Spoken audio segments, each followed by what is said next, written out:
Hello everybody, my name is Patricia. I am a first generation Beatles fan, and this channel is called A Little Beatles Corner.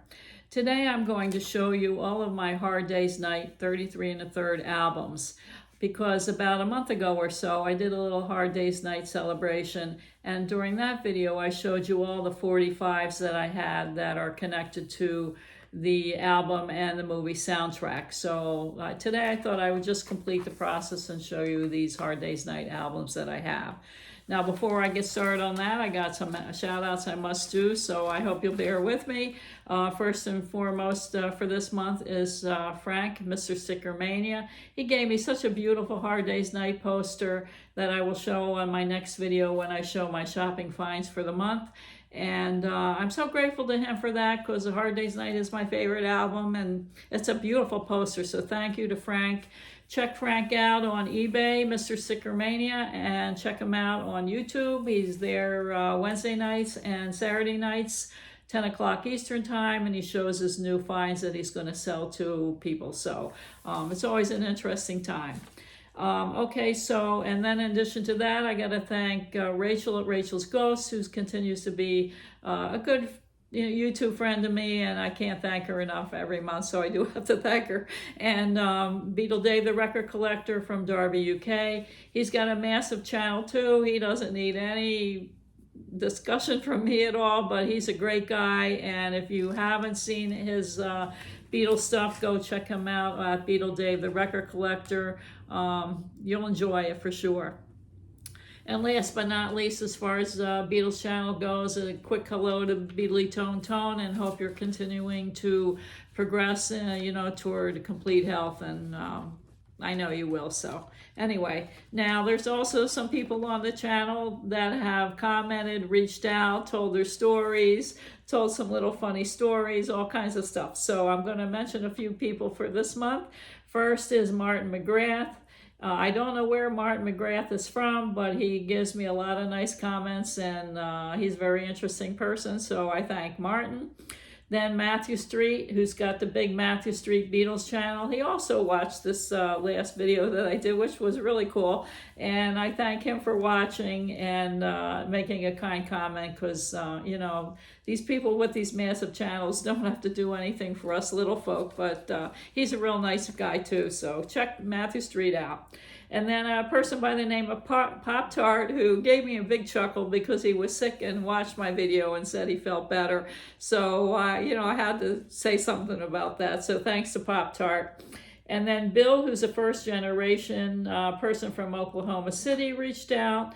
Then I got Ron Martin, who seems to be a pretty big vinyl expert, which I may need during this video. We'll see. So, or he can correct me when I make a mistake. So thank you to Ron Martin. Then I've got Philip Blades, who's a second generation fan, and he described himself as only a second generation fan. And so I have to correct him on that. There's no such thing as only as far as generations go. We got all generations here, and everybody contributes something different, from their generation, and that's what it's all about. Then I have James Dixon, and he gave me some comments and sharing his record collecting, so I thank him. And then finally for today, George, Music for All Four Seasons. He made quite a few comments on the channel, and he's a wealth of information also. So I believe he's got a YouTube channel called George, Music for All Four Seasons, so check him out. Okay, so today now is going to be about the Hard Day's Night albums. One of my major collecting ideas, I've got three, and this is one of the three. So I'm trying to collect all of the American pressing labels of A Hard Day's Night. And it's become a pretty daunting task, because not only are they very scarce, they're really scarce in the condition that I collect, which is pretty high up there, in terms of condition. And they're pretty pricey too, if you can find something. So it presents a challenge, but I continue to try to do it. So I'm going to show you today what I do have. So I'm going to start with my original pressing that I got as a kid in 1964. And, it's the United Artists colored label.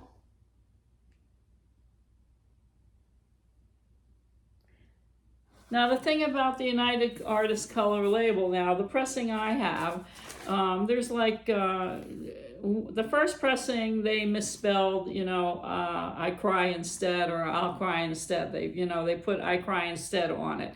And that's the one I have. So that's like the first pressing. And then, and that was from 1964. This is from 1964 to 1967. But also during that time, they put out a second, looks like identical kind of label to me, as far as the color dots and everything. But they did correct the misspelling on that. So probably more in the 1966 era of this label, they probably changed it. And my vinyl experts out there can tell me more about that. But anyway, and then there was a 1966 to 1967 Record Club issue. And both the mono and the stereo pressing both had the misspelling of that song, which I thought was interesting. So anyway, that's the only copy I have of the first pressing, and that's my original one that I grew up with. Now I'm going to show you, now the second one I'm going to show you is from now starting 1968 to 1970.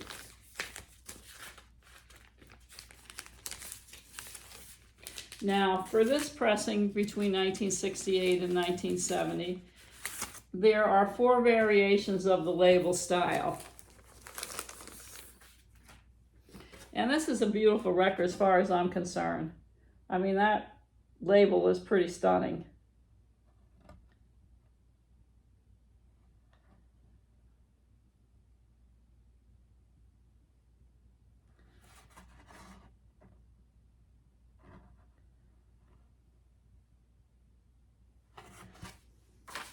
Now this orange label, 1968 to 1970, actually has 5 label variants, not 4, sorry. So all the pressings are starting after the black color dot label. These are all now, from now on forward, are going to be in stereo. They did not print any more mono ones. And this was actually the record sleeve, that inner sleeve that went with it. So everything I'm going to show you from now on is going to be stereo, because that's what they did. So in this pressing also, they had misspellings of I cry instead, and then they also had misspellings of tell me who instead of tell me why. So there's like four major pressings, and then there's a rare label that was done by a different printer. So as far as that goes, I have 2 of these, and this is the first one I just showed you, and you can see the label variants. The print is different, the alignment is different. This is very small print for the songs, and then this one is a bigger print for the songs, and plus some other variants about this label. So I should take it out of the thing, right? I can't really see it through the plastic. I'm sorry about that. I don't think I'll ever get this all right. And I think this was the original label, inner sleeve, I hope. My record people can tell me that for sure. And so this is the other one. That's just different in terms of font and typeset and all that. Although it's the same basic color of the label itself, of being pink and orange.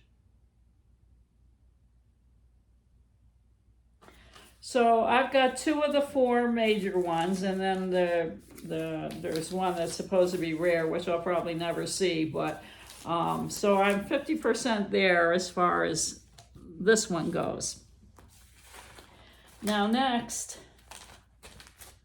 I have a orange and black label, and that's from 1970. And it's got a bright red cover, and it's black and orange. And again, the song Tell Me Why is misspelled to Tell Me Who. And I actually got this one from Perry Cox. So this was from 1970 to 1971. And as far as this pressing goes, there's also 4 label types.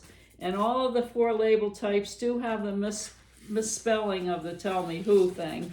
But you know, some of the typesetting is in different places, and again is more, you know, smaller, bigger, some different things on there on the rim. So out of this set of 4, I only have 1.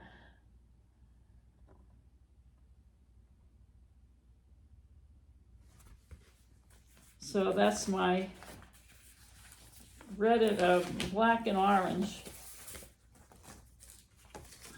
pressing. I gotta try to put some of these back, otherwise I'll be not knowing which goes where. Now starts the tan labels. So the tan labels started, there's 2 sets of tan labels actually. So the first set is between 1971 and 1975. And they're the labels that are, and they're all stereo still, and they're the labels that don't have the All Rights logo on there. And then the other group of 5, I believe, 5, yeah, that's from 1977 and 1979, they have the printing on there that says these labels have rights disclaimer.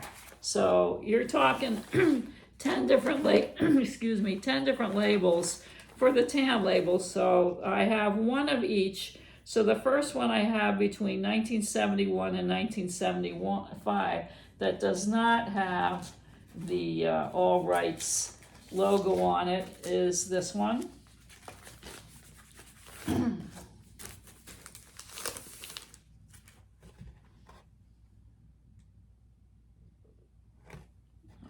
I'm sorry, I keep showing these upside down for some reason.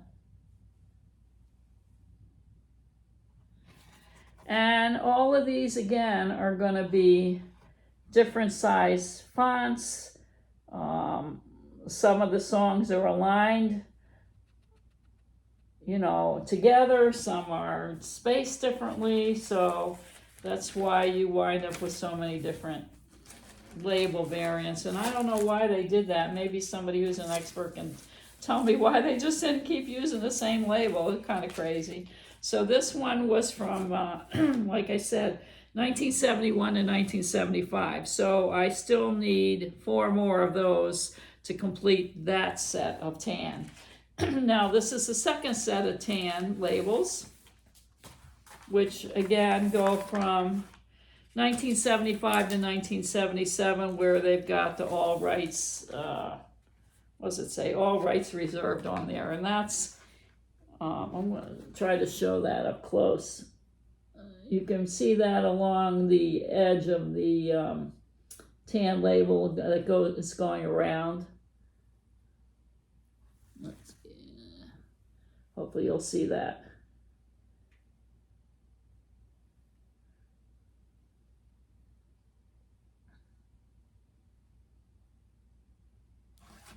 And then here's the other side. It's got the same thing on the other side, is All Rights Reserved.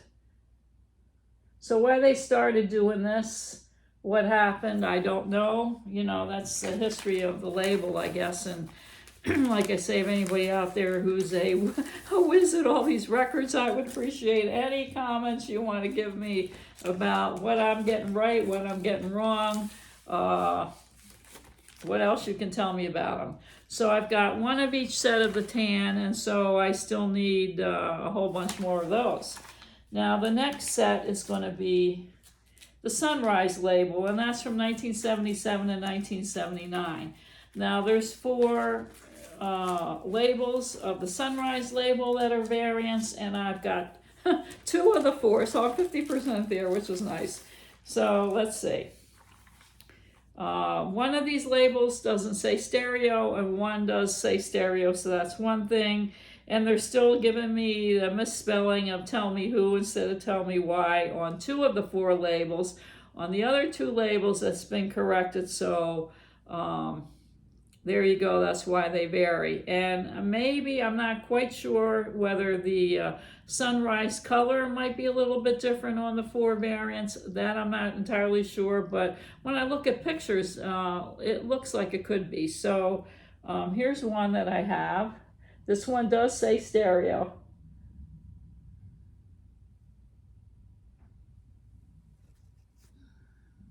I'm going to make sure I'm showing you everything I need to show you.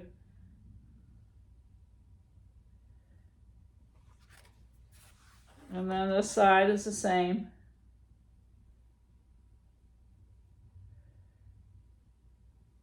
They are pretty records. I mean, they are beautiful. So that's the first sunrise that I have. And it comes with a, you know, an inner sleeve. That's a sunrise inner sleeve. So that's kind of cool too. Kind of goes together. And then I'll show you the other sunrise I have.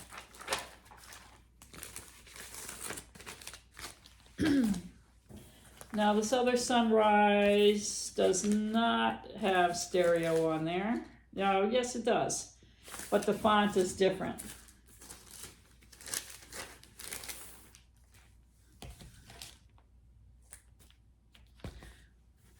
So this is a different, how they, you know, typeset it on the label is different than the last one I showed you.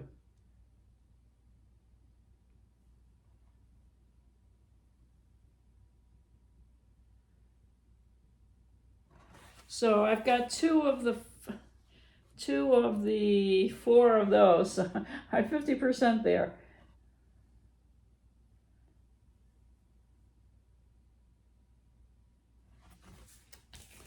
And I have a inner sleeve that looks to me to be the real thing.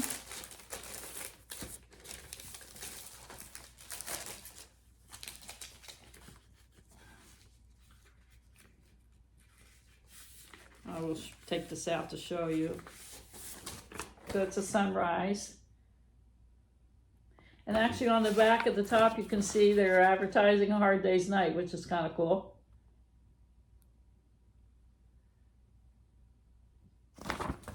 Okay, so those are the 2 of the 4 sunrises that I have from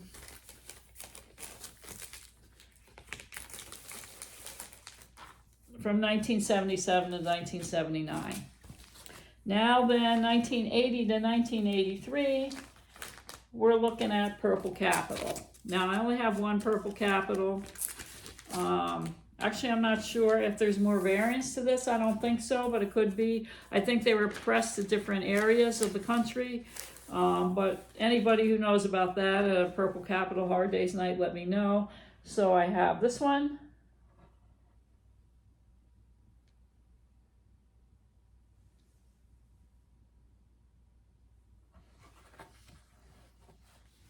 So again, this is 1980 to 1983.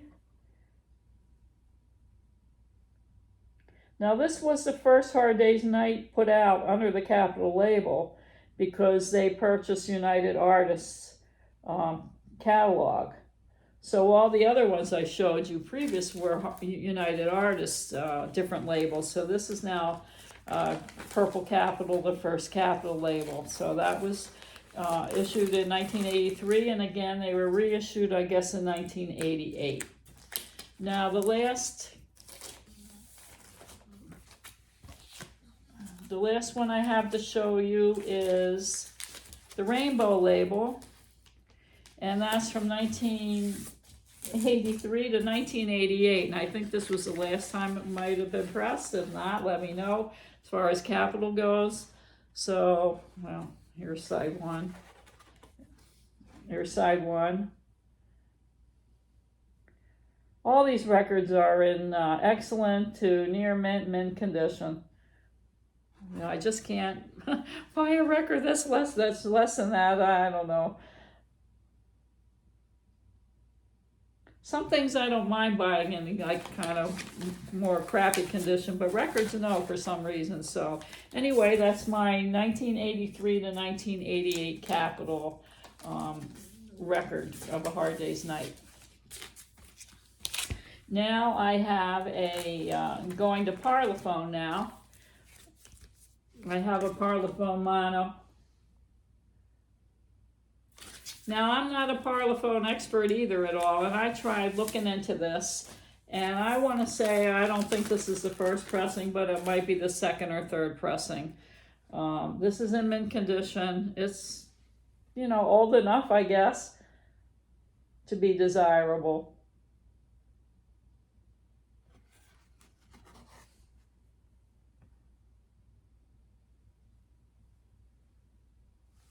And then the inner sleeve is, you know, is the real thing.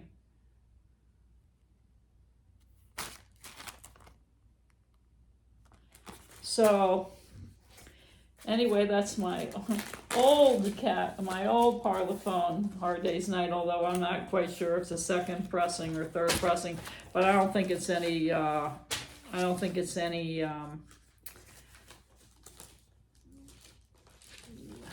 less than that, or more than that, I should say, as far as age goes.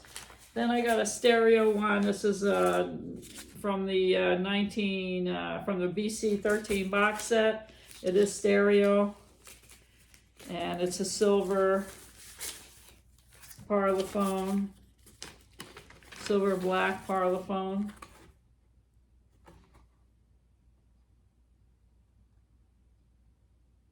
So 1983, this got some age to it, so I guess it's pretty desirable too. It's mint. And it's got the original sleeve. It's, you know, printed in Great Britain. I actually think I got this from Frank at Mr. Sticker Mania, most likely. So thank you, Frank. So that's that. And I've got just almost done. So I have, well, I'm not going to show you this one exactly because it's still sealed. I have a mono from the 2014 box set. I can't bring myself to open it for some reason, so I haven't.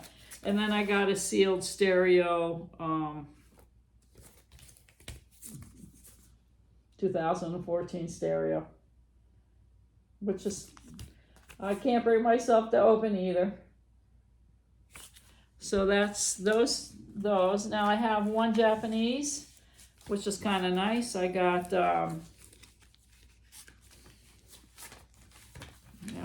take it all out.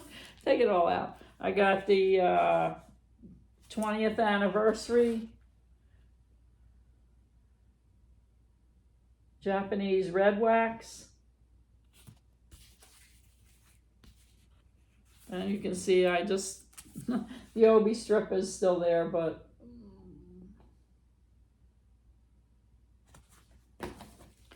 and then here's the red wax. I think this is worth a little bit of money. I don't really check the value of records because I don't sell them, you know. Although I suppose this would be good to know for, you know, the future. But anyway, I thought that was nice, clear red wax, EMI AHDN. And I want to say that's from, what year is that? 1986, I believe. So that's got some age to it too. Now the last thing I'm going to show you is one more Hard Day's Night vinyl thing. And I'm just showing it because, I don't know, it's part of a Hard Day's Night, I guess, I don't know. I'm still on my George Martin quest for some of his albums, so I do have his Hard Day's Night stereo instrumental thing, which I love. And this album is United Artists. It's got the black label with the colored dots. And this is perfectly mint also. There's, I think this side too. And then, sorry, side 1. So I just wanted to show you that since that's part of my Hard Day's Night album collection. So that's all the Hard Day's Night albums that I have so far. I keep continuing to look for them. So I hope you enjoyed what I did show you today. And I hope you vinyl geeks out there who know way more than I could ever know would tell me something that I don't know about some of these records. That would be great too. And I thank you for watching, and I wish you all well, and Beatles forever.